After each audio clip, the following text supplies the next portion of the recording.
राज खान जी, आप कौन से जंगल से हैं? जंगल से नहीं, मैं गाँव से हूँ।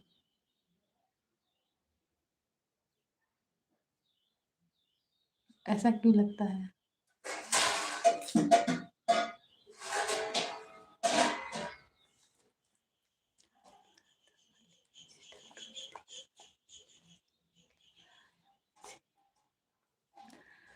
अपना दवा ले लीजिए, डॉक्टर को दिखाकर आपकी तबीयत सही नहीं लग रही है मुझे। मेरा तबीयत एकदम सही है। आप लोग कमेंट कीजिए, मैं आप लोगों का रिप्लाई दे रही हूँ।